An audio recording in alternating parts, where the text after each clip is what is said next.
그런즉 깨어 있으라. 너희는 그날과 그 때를 알지 못하느니라. 사랑하는 하나님, 저희를 깨워 주심을 감사합니다. 육의 잠을 넘어 영의 잠을 이기고 늘 깨어 있는 저희들 될 수 있도록 인도하여 주시옵소서. 또한 우리뿐만 아니라 주위의 모든 영혼들을 주의 말씀으로 성령의 인도하심을 구하며 체험으로 인도받도록 주위의 모든 분들이 깨어있도록 저희를 도구로 사용하여 주시옵소서. 오늘 하루를 주께 영광으로 산제사로 올려드리옵나니 하나님만 영광 받아 주시옵소서. 감사드리며 예수 그리스도의 이름으로 간절히 기도드리옵나이다. 아멘. 찬양으로 하루를 열도록 하겠습니다. 새 찬송가 176장입니다. 주님 어느 때 다시 오실는지 아는 이가 없으니 등 밝히고 깨어있어 주를 반겨 맞이하는 저희가 되기를 원합니다. 주 어느 때 다시 오실는지 아는 이가 없으니 등 밝히고 너는 깨어 있어 주를 반겨 맞으라. 주 안에서 우리 몸과 마음이 깨끗하게 되어서 주 예수님 다시 오실 때에 모두 기쁨으로 맞으라. 주 오늘에 다시 오신다면 부끄러움 없을까? 잘하였다 주님 칭찬하며 우리 맞아 주실까? 주 안에서 우리 몸과 마음이 깨끗하게 되어서 주 예수님 다시 오실 때에 모두 기쁨으로 맞으라면 주 예수님 맡겨주신 일에 모두 충성 다했나 내 맘속에 확신 넘칠 때에 영원한 식 얻겠네. 아멘. 주 안에서 우리 몸과 마음이 깨끗하게 되어서 주 예수님 다시 오실 때에 모두 기쁨으로 맞으라. 주 예수님 언제 오실는지 한밤이나 낮에나 늘 깨어서 주님 맞는 성도 주의 영광 보겠네. 주 안에서 우리 몸과 마음이 깨끗하게 되어서 주 예수님 다시 오실 때에 모두 기쁨으로 맞으라. 아멘. 우리 모두가 기쁨으로 주님 맞이하는 저희들 될 수 있기를 바라며 주의 말씀 앞으로 나가겠습니다. 하나님의 말씀은 마태복음 25장 1절부터 13절까지가 되겠습니다. 화면에서 보시듯이 이제 기름 등불을 준비한 분들과 그렇지 못한 분들의 그 차이를 저희가 보게 됩니다. 기름을 준비한 신부의 열친구 내용을 제가 표준 세번역으로 봉독할 때 한번 대조하시면서 말씀 앞으로 나가도록 하겠습니다. 마태복음 25장 1절입니다. 그런데 하늘나라는 저마다 등불을 들고 신랑을 맞으러 나간 열 처녀에 비길 수 있을 것이다. 그 가운데서 다섯은 어리석고 다섯은 슬기로웠다. 어리석은 처녀들은 등불은 가졌으나 기름은 갖고 있지 않았다. 그러나 슬기로운 처녀들은 자기들의 등불과 함께 통에 기름도 마련하였다. 신랑이 늦어지니 처녀들은 모두 졸다가 잠이 들었다. 그런데 한밤중에 외치는 소리가 났다. 보아라, 신랑이다. 나와서 맞이하여라. 그때 그 처녀들이 모두 일어나서 제 등불을 손질하였다. 미련한 처녀들이 슬기로운 처녀들에게 말하기를 우리 등불이 꺼져가니 너희의 기름을 좀 나누어 다오 하였다. 그러나 슬기로운 처녀들이 대답을 하였다. 그렇게 하면 우리에게나 너희에게나 다 모자랄 터이니 안 된다. 차라리 기름 장수들에게 가서 사서 써라. 미련한 처녀들이 기름을 사러 간 사이에 신랑이 왔다. 준비하고 있던 처녀들은 신랑과 함께 혼인잔치에 들어가고 문은 닫혔다. 문은 닫혔다. 그 뒤에 나머지 처녀들이 와서 주님, 주님 문을 열어 주십시오 하고 애원하였다. 그러나 신랑이 대답하기를 내가 진정으로 너에게 말한다. 나는 너희를 알지 못한다 하였다. 그러므로 깨어 있으라. 너희는 그 날과 그 시각을 알지 못하기 때문이다. 아멘. 살아계신 하나님의 말씀입니다. 오늘 제목은 마지막 그 13절의 말씀대로 그런즉 깨어 있으라. 그런즉 깨어 있으라. 이 새벽에 깨어서 제가 말씀 앞으로 나오는데 우리의 잠뿐만 아니라 우리의 영이 깨어 있는 저희가 될 수 있기를 원합니다. 1절에 보시면은 혼인잔치 이렇게 천국은 마치 등을 들고 신랑을 맞이하러 간 이렇게 얘기합니다. 신랑 신부가 나오는 바로 혼인잔치죠. 삶에서 가정을 이루는 만큼 중요한 것이었고 또 그 가정의 출발이 되는 혼인잔치 자리는 참으로 의미가 있고 거룩하고 귀하고 기쁘고 행복한 그런 시간입니다. 이 시간은 아마 다들 결혼하신 분들은 그 상황을 결코 잊지 못하실 것입니다. 어, 당혹스럽기도 하죠. 왜냐하면 처음 하는 거니까. 그러면서도 떨리기도 하고 기대도 되고 그리고 무엇보다도 출발이죠. 평생을 넘어 정말 그 신랑 신부 영적인 의미는 예수님과 함께하는 그 영생의 관계를 생각할 때 이 삶은 바로 이 순간은 정말 의미가 있는 가장 깊은 그런 혼인 자리가 되겠습니다. 저도 이스라엘을 제가 성지순례 갔을 때 그 밤에 어, 정말 좀 그렇게 다행스럽게도 그런 경험을 맞이한 적이 있었습니다. 제가 간 곳에 동네에 저녁부터 막 온 소리가 들리고 음악 소리가 엄청나게 크게 들리고 그래서 물어보니까 결혼식을 한다고 그래서 밤에 한 11시쯤 나갔어요. 나갔는데 11시에도 다들 그냥 계속 그 기쁘게 결혼식의 어떤 시간을 갖고 있는 그래서 가니까 다들 기쁘고 다들 즐거워하고 그래서 뭐 먹을 것도 엄청나게 많았어요. 그래서 제가 이런 거 먹어도 되냐 그러니까 다 주고 막 다들 뭐 정말 뭐 온 동네가 잔치 자리 그 어린이들도 있고 뭐 다 있더라고요. 그런 가운데 한 12시쯤 되니까 진짜 막 한 무리의 그 사람들이 막 이렇게 에워싸서 막 이렇게 중앙 쪽으로 오는데 보니까 그래 신랑 신부가 그렇게 오는 거예요.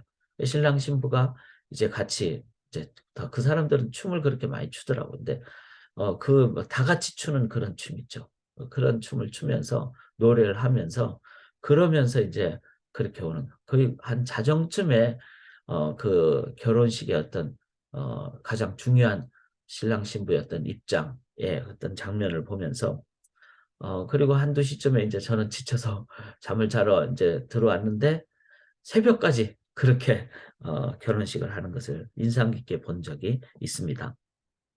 이처럼 어, 온 동네가 가장 기쁜 그렇죠. 그런데 육적인 결혼을 넘어 주님과의 그 결혼은 영원한 하나님 나라의 백성의 삶이라는 것을 생각할 때 기쁜 시간이고 기대의 시간입니다.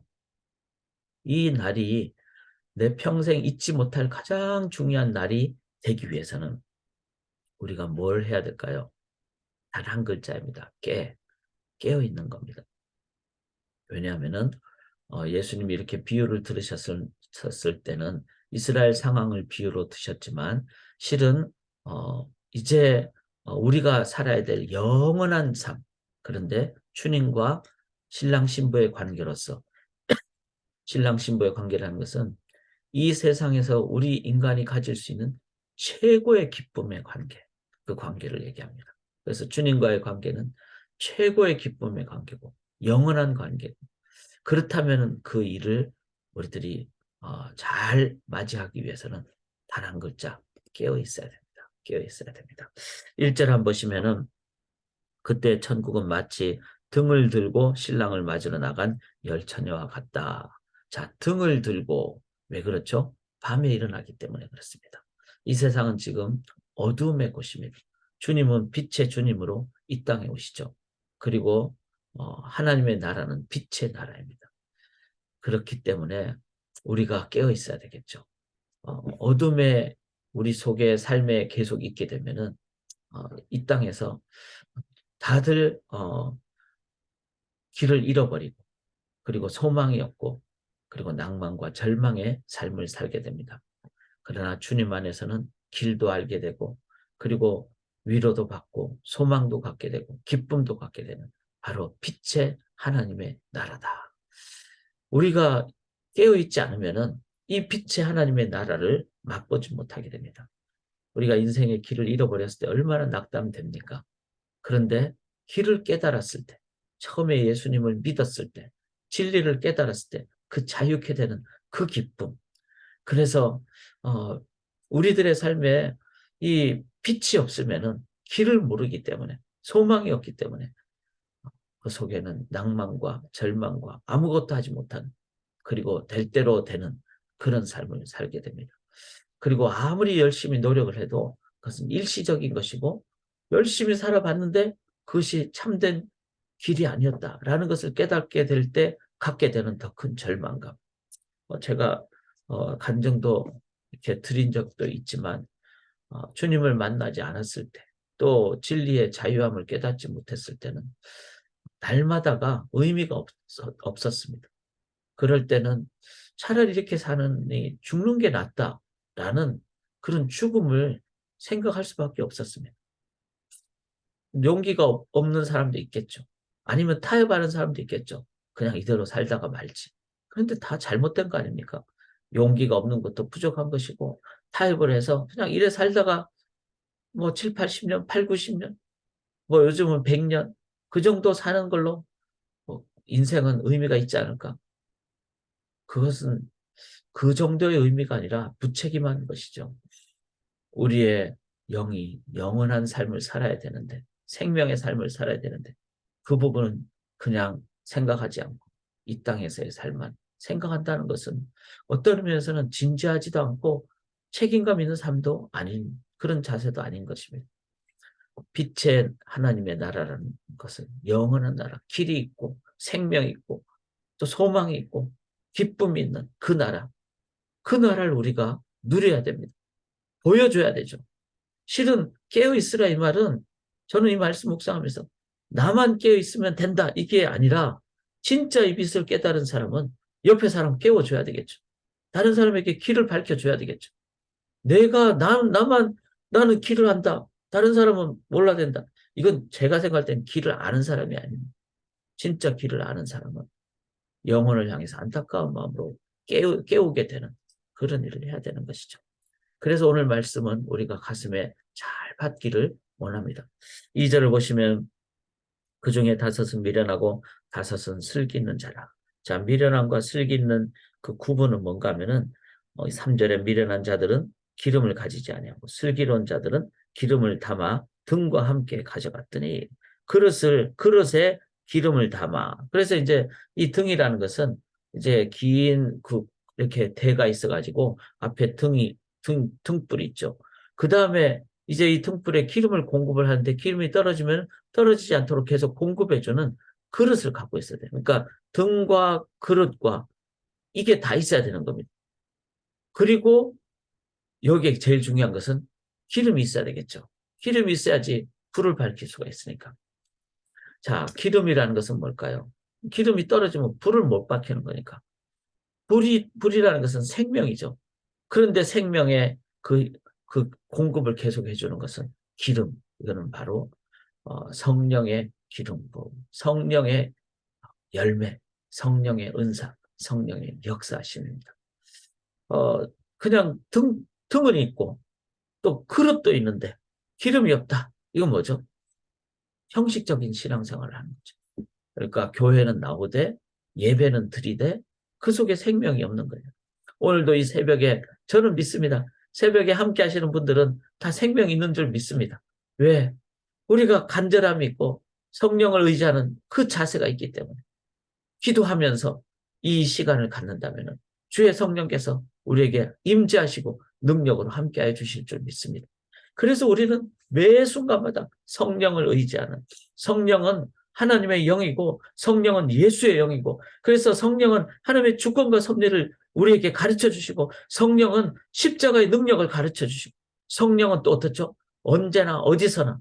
그래서 잠을 주무실 때도 영은 깨어서 성령을 인도함 받을 때, 꿈속에서도 우리는 능력으로 살아가게 되는, 그래서 이 시간에도 주의 성령을 기도하고 의지할 때 언제나 어디서나 성령께서는 우리에게 생명으로 인도하여 주신다. 그래서 늘 지금 성령을 인도함 받는 삶이 바로 기름을 공급받아서 등을 밝히는 자들이다. 성령을 의지하며 나아가기로 합니다. 5절을 보시면은 신랑이 더디옴으로 다 졸며 잘세. 자, 졸 수는 있어요. 왜냐하면은 언제 오실지 모르게 또 피곤할 수도 있기 때문에. 그런데 중요한 것은 그렇게 주님이 오실 때 주께서 이제 우리에게 가르쳐 주시는, 여기 6절에 밤중에 소리가 나되 이렇게 된다는 거죠. 보라 신랑이 이르다 다 맞으러 나오라 하매 이렇게 나옵니다. 그래서 소리가 들리고 이럴 때 지금 막상 기름에 준비가 안 돼 있으면 불을 밝히지 못하죠. 이제 당시에 밤에 신랑이 신부를 데리고 오는 경우가 많기 때문에 밤에 올 때는 불을 밝혀야 됩니다. 그런데 불을 밝히지 않고 자기 등불이 없는 사람은 강도, 아니면 초대받지 못한 손님, 아니면은 아무도 모르는 타인, 이런 의미였습니다. 자, 결혼식장에 모르는 사람이 나타나는 거죠. 또 나쁜 사람이죠. 결혼식장은 신랑 신부를 잘 알고 함께 기뻐하는 사람들, 그래서 초대받은 사람들이 오는 것이죠. 그런데 등불이 없다. 그럴 때는 강도처럼, 도둑처럼 그렇게 여겨진다는 것입니다. 그렇게 되지 않도록 하기 위해서 우리가 지금 해야 될 것은 뭐죠? 바로 성령의 인도하심을 늘 지금도 갖게 되는, 준비하는. 그래서 신앙생활은 지금입니다. 주님이 지금 오시면은 준비된 자는 할렐루야 하며 맞이하죠. 그래서 우리는 내일이 아니라, 다음이 아니라 매일 신앙생활, 지금 신앙생활, 그렇게 현재적인 신앙인의 삶을 살아야 됩니다. 그것은 성령님을 통해서 우리가 가능해지는 것이죠.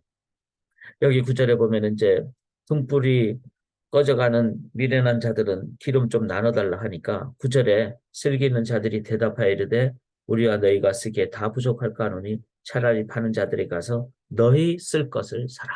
너희 쓸 것을 사라.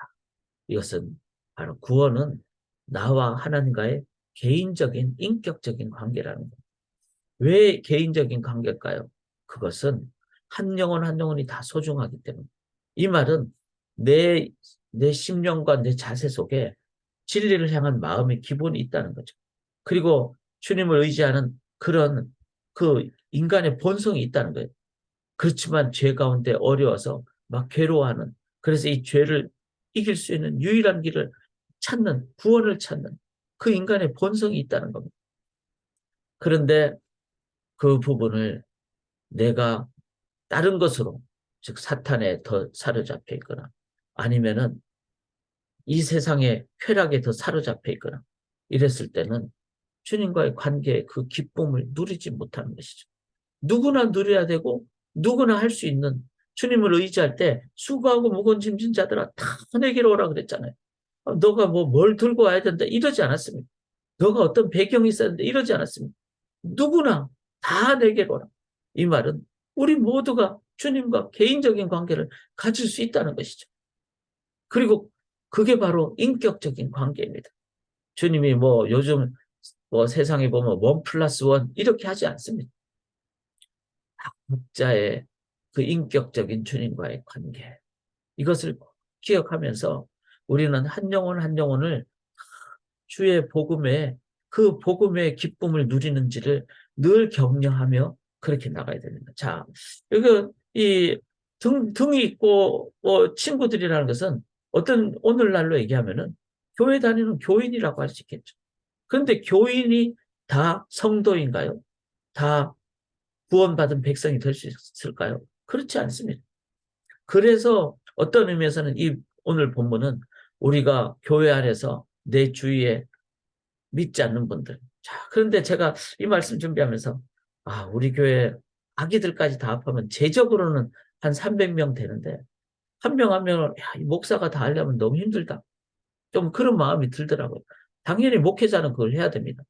그렇지만 제가 생각할 때는 우리가 소그룹으로 다 돼가지고 성도님들이 다 작은 그 소그룹의 목자가 되셔야 됩니다. 그래야지 그게 건강한 것이죠. 목회자는 성도님들을 말씀으로 이렇게 함께 나누고 격려하고 목회자도 물론 해야 되지만 그래서 교회관이 달라져야 됩니다. 셀이 교회입니다. 조가 교회입니다. 각 교회 학교 반이 교회입니다. 그 교회를 기억하면서 우리가 한 영혼 한 영혼이 다 주님과의 관계를 가질 수 있도록.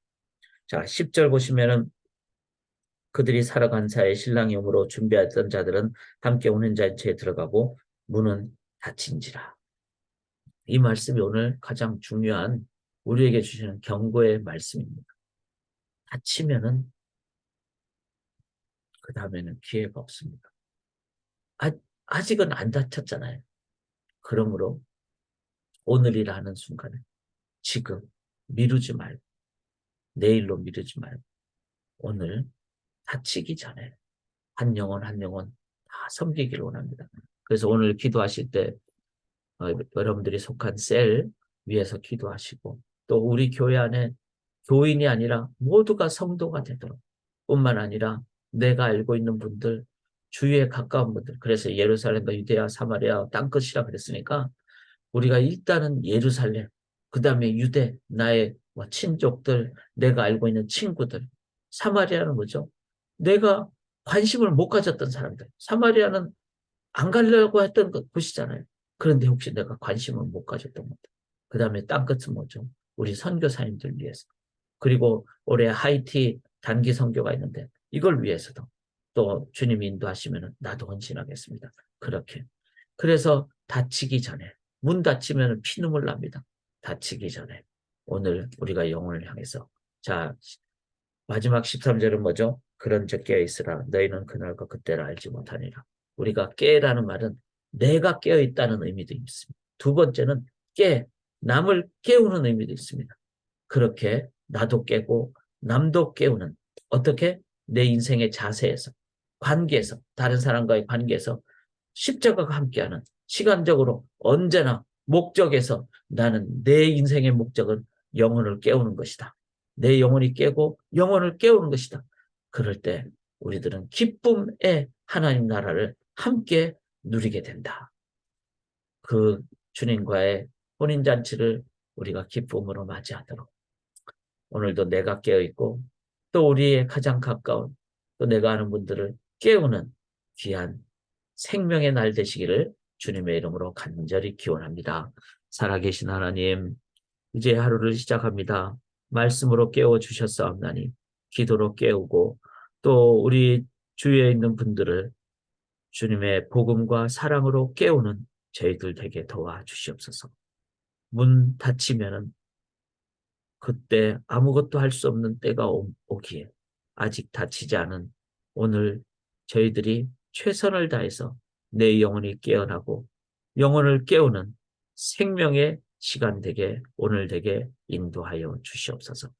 온전히 의지하고 깨어있는 교회, 깨우는 교회 되기를 간절히 소원드리며 살아계신 예수 그리스도의 이름으로 간절히 기도드리옵나이다.